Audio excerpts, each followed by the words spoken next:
तो गाइस हमारे बहुत सारे सीएसपी संचालक एईपीएससी यूज करते समय आने वाले एरर 2146 एंड 2147 से काफी ज्यादा परेशान हैं। बेसिकली यह एरर आने की वजह से 10 में से लगभग 3 से 4 कस्टमर का एईपीएस ट्रांजैक्शन ही नहीं हो पा रहा है। जैसे ही हम लोग उन कस्टमर का फिंगर स्कैन करते हैं तो कैप्चर फेल हो जा रहा है और 2146 एंड 2147 का एरर आ रहा है। तो बेसिकली बता दें कि यह एरर क्यों आ रहा है, कैसे ठीक होगा। देखिए इसके ये जो एरर आप लोगों को मिल रहा है ये मैक्सिमम आप लोगों को लगभग 99% जो कि केस में केवल मंत्रा के ही न्यू L1 डिवाइस में मिल रहा होगा। चाहे आपने 6 महीना पहले न्यू L1 डिवाइस लिया हो, चाहे आपने 2 महीने पहले लिया हो, चाहे 1 महीने पहले लिया हो, अगर आपके पास मंत्रा का L1 डिवाइस है तो आपके पास ये एरर 100% आ रहा होगा। और अगर 10 कस्टमर आपके सेंटर पर आ रहे हैं तो 10 में से करीबन 2 से 3 कस्टमर का तो ट्रांजैक्शन हो ही नहीं पा रहा है, कहीं ना कहीं जो कि 2146 या 2147 का एरर यहाँ पर आ ही जा रहा है। तो बेसिकली यह एरर क्यों आ रहा है, इसको लेकर के फिलहाल मंत्रा कंपनी की तरफ से एक नोटिफिकेशन आया हुआ है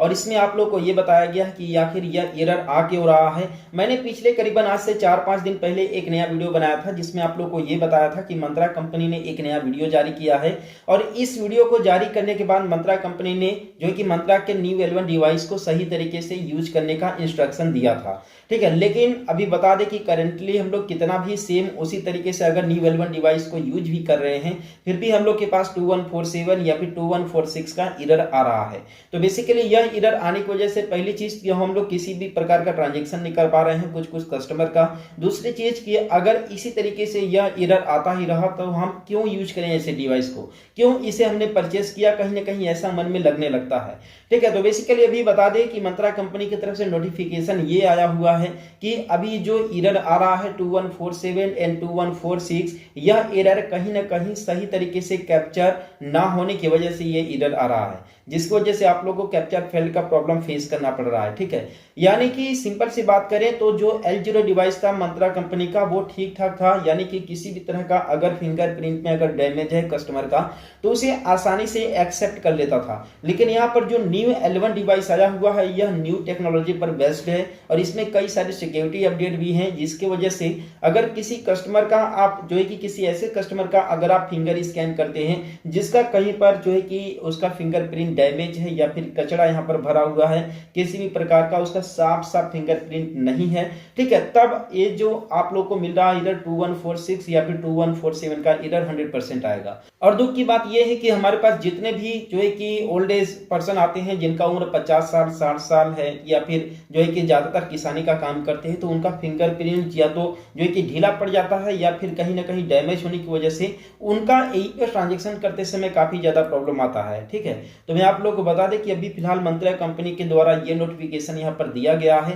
कि इसमें किसी भी प्रकार का न तो L1 डिवाइस में प्रॉब्लम है जो 2146 या फिर 2147 का एरर आ रहा है, न ही यहाँ पर इसके मैनेजमेंट सर्वर में किसी भी प्रकार का दिक्कत है, न तो UIDAI के सर्वर में दिक्कत है। बेसिकली यहाँ पर जो भी प्रॉब्लम आप लोग को फेस करना पड़ रहा है ये सही तरीके से आप फिंगर को स्कैन नहीं कर रहे हैं, यानी कि जिस भी कस्टमर का अगर आप जो है कि एईपीएस ट्रांजैक्शन करने जा रहे हैं तो उसका फिंगर पकड़ करके आप सही तरीके से स्कैन कराइए, आपके पास 2146 या फिर 2147 का एरर नहीं आएगा, ठीक है। और इसी को लेकर के मंत्रा कंपनी ने पुराने वीडियो का लिंक भी भेज दिया जिसे उन्होंने अपलोड किया था, जो कि सही तरीके से इंस्ट्रक्शन दिया था मंत्रा के न्यू L1 डिवाइस को यूज करने के लिए, ठीक है। तो फिलहाल अगर मैं इसके सोल्यूशन की बात करूं कि जो 2146 या फिर 2147 आ रहा है इसका सोल्यूशन आप ही के पास है। अकॉर्डिंग टू मंत्रा कंपनी आप लोग सही तरीके से डिवाइस को जो है कि साफ करके यूज कीजिए, साथ में फिंगरप्रिंट को भी साफ करके यूज कीजिए। यहाँ पर कंपनी की तरफ से ये बोला गया है इवन कि अगर आप जो है कि न्यू L1 डिवाइस यूज करते हैं, ठीक है, तो आप लोग जो है कि प्रत्येक ट्रांजैक्शन करने के बाद यानी कि प्रत्येक स्कैनिंग करने के बाद आप अपने न्यू L1 डिवाइस का जो स्कैनर का सरफेस एरिया है उसे जो है कि एक मंत्रा कंपनी के द्वारा जो आप लोग को रेड कलर का मिलता है ना, ये कपड़ा मिलता है, उससे आप लोग को साफ करना है। उससे साफ करने के बाद ही दूसरा फिंगर जो है कि स्कैन करवाना है, ठीक है। और वो कपड़ा जो अगर यूज ना हो इस डिवाइस का तो उस पर कपड़ा ढक करके भी रखना है। कुछ इस तरीके से यहाँ पर जो है कि मंत्रा कंपनी के द्वारा ये अपडेट आ रहा है। ये ठीक है, इतना तो हम लोग कर लेंगे, लेकिन मुझे ये नहीं समझ में आता है कि ये जो एरर है केवल जो है कि मंत्रा के ही डिवाइस में क्यों आ रहा है। यहाँ पर जिन भाई लोगों के पास मर्फो कंपनी का L1 डिवाइस है,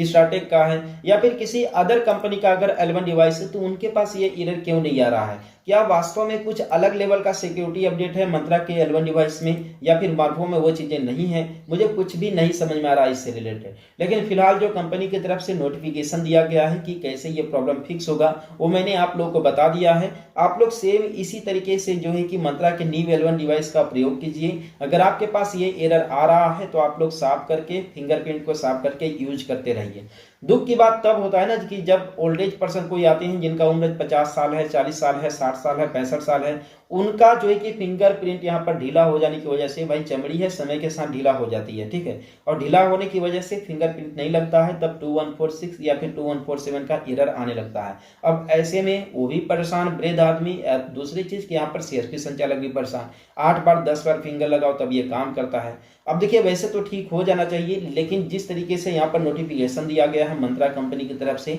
इसमें कोई भी गारंटी नहीं है कि ये आने वाले टाइम में ठीक होगा या फिर ऐसे ही रह जाएगा। अगर ऐसे ही ये एरर रह जाता है तो कहीं ना कहीं हम लोगों को डिवाइस चेंज करने की भी जरूरत पड़ सकती है। ठीक है, खैर आप लोगों को क्या लगता है आप लोग मुझे कमेंट करके जरूर बताइएगा, और हम लोग मिलते हैं फिर किसी नेक्स्ट वीडियो में एक नए अपडेट के साथ।